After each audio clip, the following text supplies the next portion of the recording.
Welcome back. Section 9.2, patterns in a table of values. So we're working example number 1. We're identifying the relationship in a table of values. So let's decide what a relationship is before we get too far into this. A relationship is a pattern that is formed by two sets of numbers. So like in the last section, we focused quite heavily on the 3 times table. One column counted up by ones, the other column was 3 times that column. So that was a relationship. We're going to look at some different relationships now this time through. So the pattern in this table of values describes a linear relation. So we've got some numbers here. Again, we're counting up by ones, but this time we're starting at 0.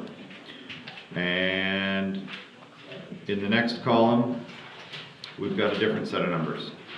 Now the ordered pairs are 0, 0, as shown here, 1 and 3, 2 and 6, 3 and 9, and 4 and 12.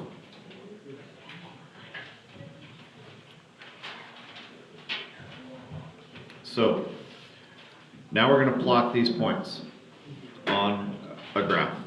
So 0, 0 goes here. 1 and 3, move over 1, up to 3.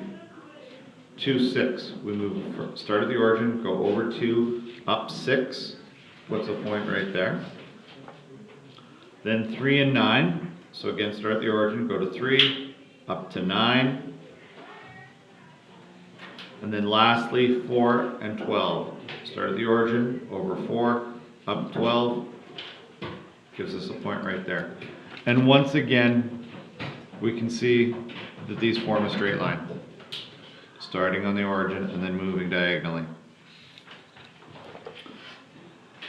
So, part B, what is the difference between consecutive A values? So we're looking at the A column. What is the difference between each one that as listed? Well, you can subtract them. You can start here, well 3 minus 2, well that gives us 1. 2 minus 1, again 1. 1 minus 0, 1. So the consecutive A values, that's in the A values in a row, that's what consecutive is. They're in a row. It has a difference of 1. Now, we've looked at the A values, let's look at the B values. What is the difference between consecutive B values? So what's the difference between each of these? So let's look. 9 minus 6, well that's 3. 6 minus 3 is also 3. 3 minus 0, also 3. So, as you can see, they each have a difference of 3. So the consecutive values for B has a difference of 3. Now, we can look at the graph and describe how to move from 0, 0, that's the origin, to the next point. Well, we start at the origin, we move 1 unit right, that's the difference here, and then up 3 units. Then go to the next point, right 1, up 3. Right 1, up 3, right 1, up 3. It's the same process to go from one dot to the next, over and over and over. So starting at 0, 0, we move 1 unit horizontally to the right, and 3 units vertically up. So that's the process. Right 1, up 3. And we could draw a little staircase even to show that, if we wanted to.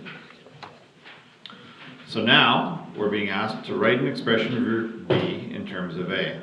Well, if we look at the table of values, and actually this is exactly the same as what we did in 9.1. If we look at column A, in order to get to column B, all you have to do is multiply by 3. 0 times 3 is still 0, 1 times 3 is 3, 2 times 3 is 6, 3 times 3 is 9, 4 times 3 is 12. So we're just multiplying our A value by 3 to get B. So to get from A to B, we multiply by 3. Now look at the graph. When A increases by 1, B increases by 3. So there are 3 ways to write B in terms of A. You can say in words that B is 3 times the size of A. You can do that. You could do an ordered pair. You could say, well, if A is your X value, then your Y value is 3 times A. Or you can just say 3 times A or 3A is equal to B.